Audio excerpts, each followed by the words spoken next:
He, who created heaven and earth, out of his power and might. The poet's art, was from the start, a branch of wisdom's mighty tree. The task of poetry is holy, as all godly men agree. I, Rustaveli, wrote this poem, a man whom fate would not release.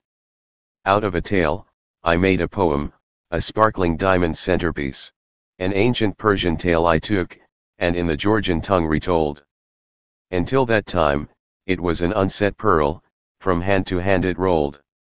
A lake of ebony I used as ink, my reed was like a dart. Whoever hears the lines I have written, a spear will pierce his heart. Shota, Rustaveli. The Knight in the Panther's Skin. The story of Rostevan, king of the Arabs. Once there ruled in Arabia, Rostevan, a king by God's grace.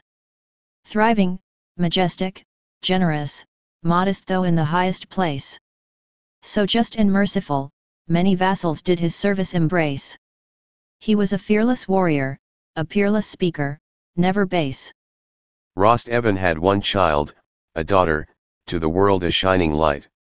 Like unto the stars she was, or a moon that makes the heavens bright.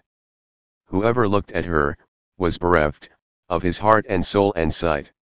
It needs a wise man to praise her, with words both masterful and right. The name of this daughter was Tanaden, let it be known to all. When she'd grown to be a woman, her beauty held the sun in thrall. One day the king, in highest spirits, to his viziers sent a call. And he spoke graciously to them, when they'd assembled in his hall. He said, I need your wisest counsel, on a matter I'll declare, every rose will fade and wither, no matter though it once was fair. The dry rose falls within the garden, a new rose arises there. The sun has set for us, the night is dark. Why should we not despair? I grow old. Old age is like a sickness, a raging plague in me. It's the sorrow of the world. Only a few tomorrows we'll see. Of what worth is a light, when it's becoming darkness by degree? So let us crown, my daughter now. No son is worthier than she. The viziers said, King, why do you insist that you are old so soon? For though it's true, our rose has faded, we all know it as a boon. It still excels in scent and color, though its day is far past noon. What kind of star dares offer challenge, even to a waning moon? Oh, King, please don't speak thus to us, your rose is not faded today. Bad counsel from you is better, than the good another might say. It is right to do, whatever, will make your heartache go away. It is best to give the kingdom, to her who holds the sun in sway. Although a woman, she is a sovereign, ordained by God's decree. We are not flattering you, but even in your absence agree. Like her radiance, her deeds are as bright, as the sunshine to see.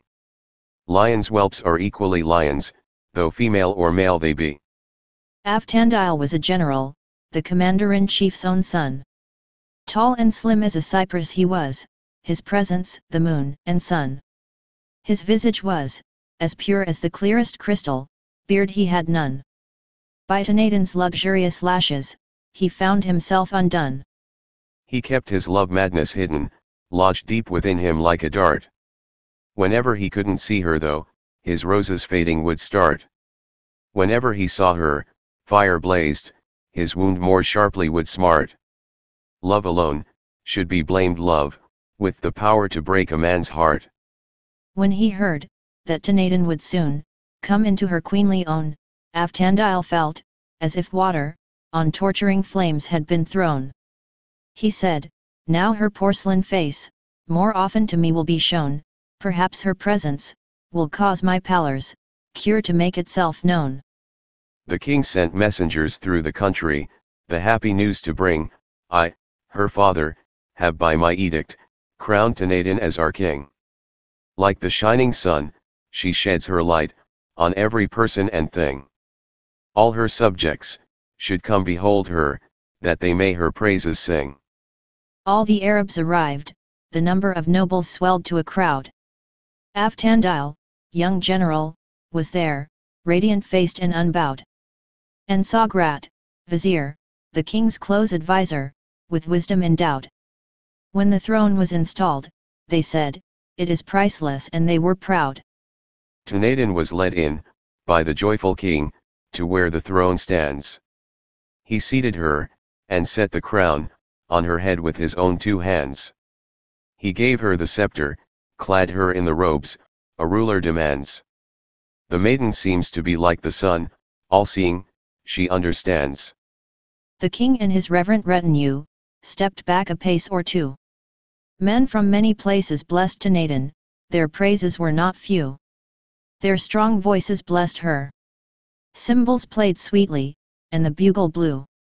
Tears slanted down, the queen's raven lashes, she wept, and wept anew. Tunadin feared, she was unworthy, to sit on her father's throne. With each tear, that streaked the rose garden of her cheeks, her doubt was shown. The king said, "Every father's surpassed by his heirs, that much is known. The sight of you, has put out the fire, that had within me grown." Then he said, "Weep not, my daughter, but hear what I'm about to say. You are an Arabian king, named by me a sovereign today. From this moment on, this kingdom is yours, to do with as you may. You, who do things wisely, be calm now and compose yourself, I pray. The sun shines alike, on roses and dung, on everything we see. You, alike to the greatest and the lowly, merciful should be. The one, who's getting bound, binds himself, the generous bind the free. The sea's waters, flow in and flow out, be generous like the sea.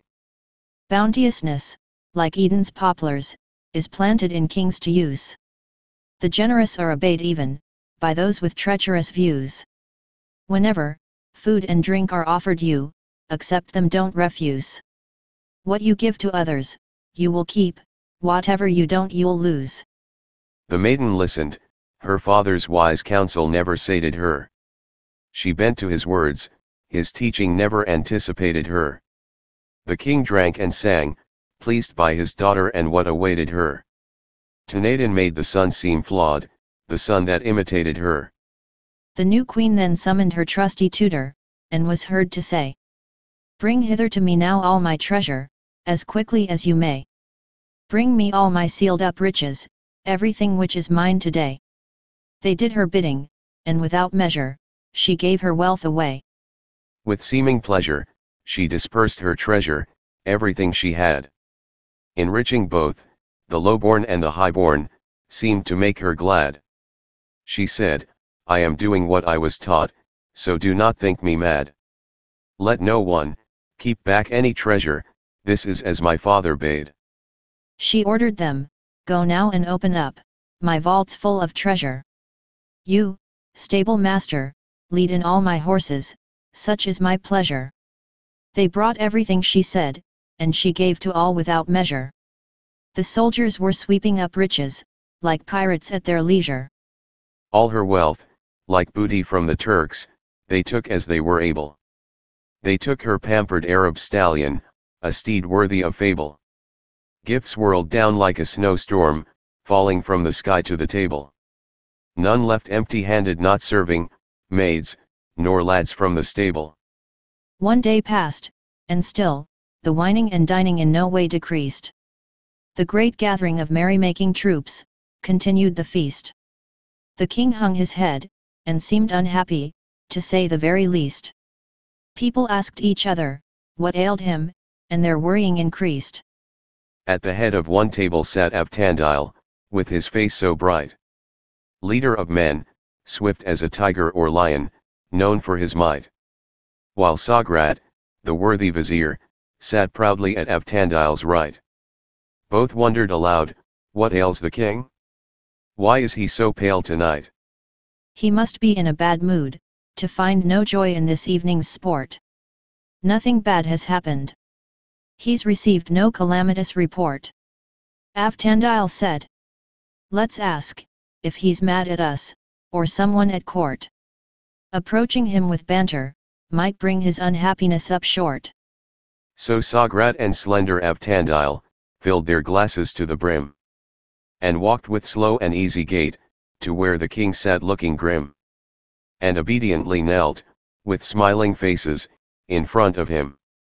The wise vizier, in good spirits, spoke lightly, as if on a whim. The reason you look so unhappy, king, is one we guess or know. To see all your treasures squandered, must have been a terrible blow. Your open-handed daughter, has let all your vast possessions go. She should not be sovereign, why did you bring upon yourself such woe? The king looked at the vizier with a broad smile, when he heard this speech. He was astonished, how had the vizier dared to so overreach? You speak honestly, the king said. I don't consider it a breach. Though, if you think me avaricious, you don't know whereof you preach. What has hurt me, vizier, is not the loss of everything I own. But, knowing I am old, and all the days of my youth have been sown. And yet, there is no man in this whole kingdom, that is to me known, who has learned from me manly arts, and thus to my level has grown. I've tenderly nurtured my daughter, and watched proudly as she grew. But God hasn't given me a son, who could do the things I do. There's none to rival me in archery, that's the thing I most rue. Only Avtandile is like me at all, because I taught him true. Thus spoke the king, and the noble lad listened calmly all the while. He bent his head respectfully, as was his customary style. But, he seemed to light up the plains, with the shining white of his smile. The king asked, why do you smile? Have I shamed you, or put you on trial? Why do you smile? He asked again. Be so kind as to let me know. The youth said, I'll speak, but do not let my words seeds of anger sow. Be not offended by what I say, nor let your wrathfulness show. Don't consider me as insolent, or punish me as a foe. Said the king, I'll try not to get angry, at your honest reply. I swear on my Tanadan's life, you have no reason to be shy. Avtandile said, calm words are convincing, all boasting I decry. You shouldn't boast of your archery skills, and now I'll tell you why. I'm earth under your feet, but as an archer, you to me must yield. Let's wager your men as witnesses, and see the best man revealed. You boasted, that none could best you, so let our bargain now be sealed. Let them declare the winner, when we take our contest to the field. The king, ever more cheerful and eloquent, responded with glee. He joked with the knight, you're so bold, because you're like a son to me. You know I won't be angry, that's why you confront me recklessly. I think, you'll need exceptional luck to win, but we'll have to see. I will not let you thus dispute with. The king affirmed with zest. Say the word and we will compete, let neither of us shirk the test. Let's make good men witnesses, as we endeavor to see who's best. And the archer whose praises should be sung, will soon be manifest. The answer was not long in coming. I agree, Avtandile said. They no longer acted like warlike men, but joyful youths instead. They set the terms of the wager, to which each of them would be wed. Whoever is beaten, must walk around 3 days with a bare head. We've decided to take with us 12 good riders, the king said, when the feast was over. To bring the king arrows, another 12, then. Your Shermadin alone is equal to all those 24 men. They'll count throws and hits without mistakes or lies, then they'll count again. To the gathered huntsmen the king said, from the great plains level ground. Beat in uncountable herds of game, as many as can be found. Invite soldiers to witness the contest, good men from all around. The wassail and banquet then ended, with many a pleasant sound. He, who created heaven and earth, out of his power and might. The poet's art, was from the start, a branch of wisdom's mighty tree. The task of poetry is holy, as all godly men agree. I, Rustaveli, wrote this poem, a man whom fate would not release. Out of a tale, I made a poem, a sparkling diamond centerpiece. An ancient Persian tale I took, and in the Georgian tongue retold. Until that time, it was an unset pearl, from hand to hand it rolled. A lake of ebony I used as ink, my reed was like a dart.